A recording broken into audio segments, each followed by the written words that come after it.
Good afternoon, ladies and gentlemen. The defendant, Rakim Mayers, now has, and is afforded an opportunity to argue the case, if you will. I'm not going to argue to you, ladies and gentlemen. What I'm going to do is try and discuss reasonable inferences that we believe can be drawn from the evidence. What I'm going to do is something a little different. I'm going to cede the floor to the transcripts in this case, the testimony. So it's not in dispute, what I'm going to say. Ultimately, what will determine the facts and what's going to be important is you. And we can all live with that. You're empowered to do justice here. This is a great system of ours and it works. And I'd like to, first and foremost, I'd like to commend and compliment Mr. Preslomic on what I thought was a fine argument this morning. I don't agree with much of anything he has to say, but I did listen intently, and I hope you'll do the same with me. There's a few things on what he said, though, I do have to just address immediately. And during his argument, because I didn't object doesn't mean I agreed. I didn't object once. I thought there were some misstatements of facts. I'll deal with that. But I'm not afraid of anything that was said or anything he had to say. I didn't want to interrupt him. I didn't want to object. I wanted you to hear where the arguments are. Let's see if they give me that same courtesy. He did, during his 2+ hour first summation, they get 2 summations, you'll hear about that later. He didn't once mention the fact that their only witness in this case committed perjury again and again and again and again in this court. That wasn't mentioned once, not even dealt with. That's an important issue in this case, as you're going to see, because the case does rise and fall in its credibility, without question. Without question. Detective Flores, their case detective, testified, and we'll put up this testimony in a bit, that without Relli, the 2 videos and the sounds, there's no evidence of a shooting. Could be, could not be. That's certainly not proof beyond reasonable doubt. So Relli's testimony is in fact everything. And Mr. Preslomic seemed very worried about what I'm going to say about Mr. Efron and his credibility. He understands that that case rises and falls with him. And he spent a lot of time anticipating what I'm going to say about it. One thing he said I would do, but I promise you I won't, is I'm not going to go through every inconsistency of Mr. Efron. We'd be here until Christmas. I'm not going to do that. I'm going to go through the major lies he told, the admissions of perjury, the important facts that he told you that turned out to be lies. I'm not going to worry about some inconsistency he told about some statement he made 2 years ago or 3 years ago. We would be here literally for days on end, and I'm not going to do that. Mr. Preslomic said there's no evidence of a profit in this case. Again, we'll get to all this. There's definitely a lot less evidence of a real gun in this case than a profit. The facts scream out that it's impossible for what he had that night to be a real gun. The DA spent much of that argument, 2 hours and 15 minutes or so, repeating himself, repeating the same arguments again and again, sometimes in a sarcastic tone, because the evidence isn't there. Look, together, hopefully, these discussions that we're going to have are going to be helpful in trying to arrive at a decision in this case, where you don't compromise, where you don't do violence to your conscience, where you do the right thing. And you're the ones who are empowered to determine what, in fact, is the right thing. It's you. Let me ask you a question. Have you ever in your life been falsely accused of anything? Ever been falsely accused? Have you ever had to sit there and take watch proceedings or watch how it played out and wait and wait and wait, knowing that you're innocent, knowing that you didn't do it? All you can do during such a process is maintain your dignity. Isn't that right? All you can do is maintain your dignity. Knowing that you're innocent, but maintaining your dignity and remembering always that you're left in a crisis conduct during it. That's another reason why I am so proud to represent Rocky. He's a man who's maintained his innocence from day one, 3.5+ years ago, who's conducted himself with dignity throughout these proceedings from day one. I started off telling you about this case was all about my first lines out of the bat in the opening statement, it seems like 1.5 years ago, was that this case was about Relli's jealousy, lies, and greed. I said that you'd see the kind of person he was in this courtroom, an angry, pathological liar.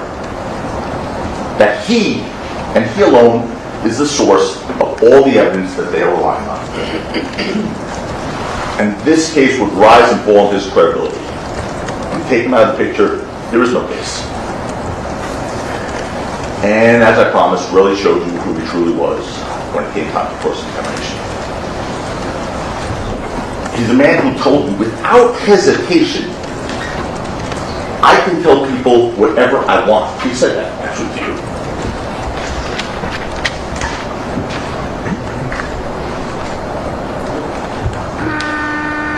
I was right out of the box. The first one that line, please.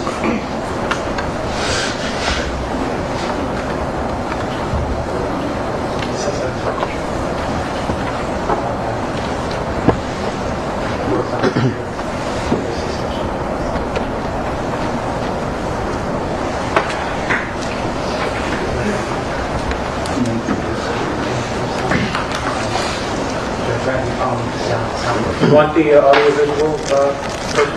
Please. Alex, come on, please. I'm good. You're out of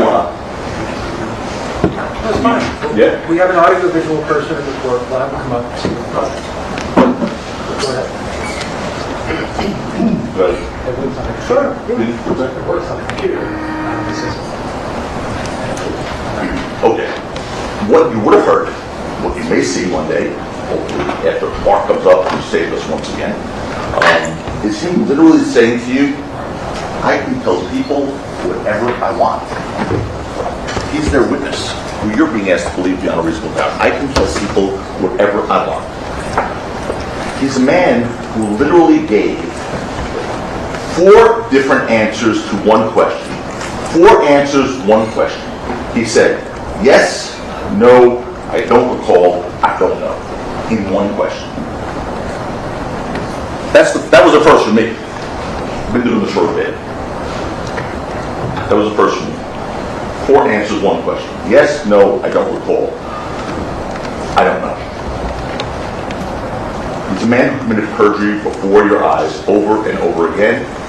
A man who snapped, cursed, threw a water bottle while he was testifying, cursed in this courtroom. Threw a water bottle out of anger while testifying in the light of court with the judge, with the jury, with these terrific sheriff's deputies and bailiffs. That's how he acted here. Imagine what he's capable in the dark of night. Well, here's the thing, he was watching. The evidence in this case has shown you that this case indeed rises on his credibility or falls on his credibility, and it is falling hard. Before we start, I do want to thank you all. It's right to thank you all for your commitment and sacrifice in this case. It's not been an easy case. It's been a long, long case. It's been odd that not one of you have ever been late. Another first for me. Been doing this for a while, both as a prosecutor and defense attorney. Not once have we been waiting for a juror. So your commitment and your sacrifice is extraordinary, especially in a 4-week trial. So we both sides thank you for that. I know that. But this is what this is about. This is why we love what we do. That's why I love what I do. It's an opportunity to come before people who are from the community, who are the conscience of the community, because you are the conscience of this community. And when I say community, I mean you represent the community of Los Angeles. Every part of the community, parts that are represented here, and parts that aren't represented here, Compton, Englewood. You represent all parts of this community. You set the standards, you tell us what's right and what's wrong with your work. Use your common sense to do that. And ladies and gentlemen, your verdict goes far beyond these courtroom doors. The evidence isn't there in this case. It's not even close. Again, appreciate Mr. Preslowman's argument, but we're going to dissect the evidence now. Apart from Relli's testimony, the prosecution, just his testimony, I'm not talking about his physical evidence, he said, apart from his testimony, the prosecution's evidence consists of videos, shell casings, and knuckle scrapes. And I don't know what else to call them but knuckle scrapes. I know they said, oh, he's going to call them knuckle scrapes.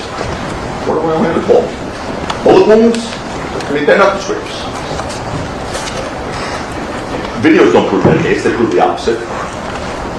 Relli was the aggressor in both videos, and we'll show you those, and we'll show you them slowly. The shell casing is not... Sir? Mark says it's set up right, but he needs to... Yeah, I'll stop for a second. You want to try it? Let's try it. Thanks. Go ahead. You need back here or over here? Yeah, right.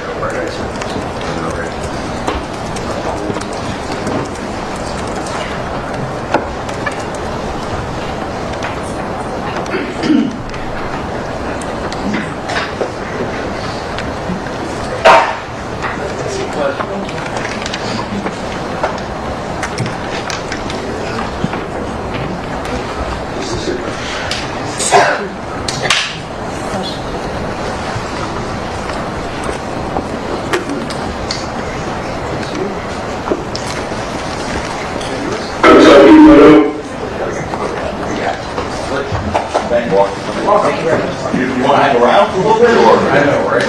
Stick around. Okay. Don't go far. Thank you very much.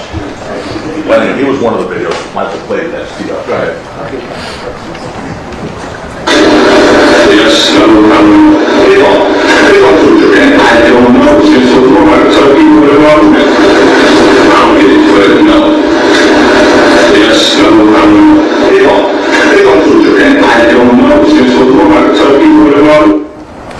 Okay. I think we're discussing it. I'll have to go back to it, but maybe better words. You could take that down, please. Anyway, the shell casings and the knuckle scrapes mean absolutely nothing without believing Relli's story about them. They mean nothing without believing his story in whole about them. We'll talk about that. We'll talk about how the evidence or lack of evidence shaped up in this case. Before we do, I want to make clear what Rocky is charged with. He's charged with 2 counts of assault with a semi-automatic weapon. One for the altercation by the parking garage on Argyle Avenue.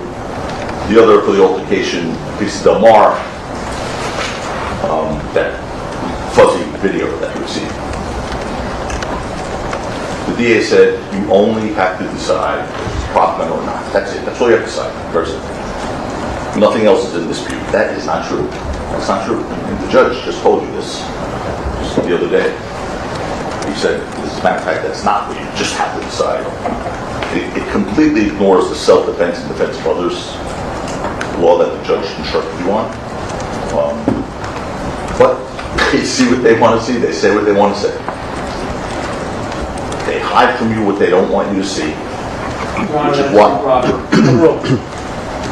Which is why they cut off the end of the video on Vista Del Mar. And I'm going to show you what they cut off. They cut off after Rocky's gone. After 12 is already running away. They cut off the part where Relli goes back and gets ill one more time. The guy who's only using for a human shield. They cut that part of the video off. We did. We'll show you. The judge will instruct you each of those charges requires the prosecution to prove beyond a reasonable doubt, another term I didn't hear much in the 2 hours plus summation of this result. Beyond a reasonable doubt that Rocky possessed a real operable semi-automatic firearm and that Rocky did not act in self-defense or defense of another. Beyond a reasonable doubt. And the evidence just isn't there. It's not even close in this case, guys. It's not even close. I'm here to gain respect for the undeniable fact that even now as we sit here, Rocky Mayers is presumed innocent. He's presumed innocent as we sit here now. I'm here to point out the numerous reasonable doubts that lurk in the evidence in this case. Because, folks, please remember, the judge is going to tell you, he did already have some charges. All you need is one. All you need is one. I submit to you, there are hundreds of reasonable doubts. There's hundreds. You just need one. And the case is over. We have this idea of a reasonable doubt. It's not what we do in our daily lives, on the street when we talk to our friends, or analyzing whether our kids have been truthful or friends have been truthful. But it's something that's really important in this setting, in the courtroom. Because it seems, as a country, that it has served us very, very well. People who founded this country were no strangers to controversy, and certainly no strangers to social danger, have created some of it themselves even. They knew that the surest and best way to guarantee the liberty of citizens was to make sure that if the government brought charges against one of its citizens, they had to prove. And if there was a doubt based on reason, if there was a reasonable doubt, there had to be an acquittal. Had to be. What a reasonable doubt isn't, the judge said this to you in the beginning, like, again, 4 weeks ago, whenever that was. What a reasonable doubt isn't, it isn't he may have committed the crime.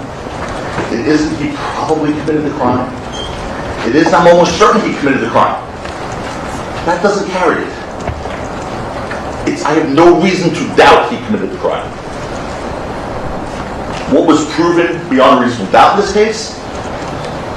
Terrell Efron is a compulsive liar and perjurer. That was proven beyond reasonable doubt. He lies without remorse. Folks, he even bragged to you about committing perjury. He literally did. And you're going to see it. As long as Mark is close by, the video works, you're going to see him literally bragging about committing perjury to you. You know, this reasonable doubt, proof beyond a reasonable doubt, you're going to hear me talk about it again. But the prosecution told you just now, Mr. President said, that the defense story is impossible. They have to prove that beyond a reasonable doubt. You can't just say it. They have to prove that beyond a reasonable doubt. They have not met their burden here, not even close, because they can't. It's a very heavy burden, and they've not come close. That's why they resort to making excuses, playing games, relying on possibilities, which is really funny, because you were all here for jury selection, because you wouldn't be here if you weren't here for jury selection. See how smart I am? You were all here when Mr. Lewin in jury selection said, "We'll never ask you to look at what's possible in this case." Remember that? It was like the closing remark in jury selection. "We'll never ask you to look at what's possible." He said that. Yet, as we walk through the evidence together, you'll see all the possibilities they presented. Starting with that first witness out of the gate. Right here at the jury selection. Boom! First witness, Zizzo, right out of the gate. "Is it possible you missed the shell casings?" He never say anything about the word possible. You won't be asked what's possible in this case. First witness out of the box, Officer Zizzo, was asked, "Is it possible you missed the shell casings?" Possible is not proof beyond reasonable doubt, nor are excuses. Why were there no fingerprints on those shell casings that Relli claimed to have found that night? Remember what Detective Flores said about that? The excuses. Well, you know, if it rained, if there was water, if there were cars, if there was wind. We'll go back to that. We'll review the evidence together, and you'll see that their excuses for not having proof really start stacking up. And in face of only possibilities and excuses, they resorted to playing games in an effort to win at all costs.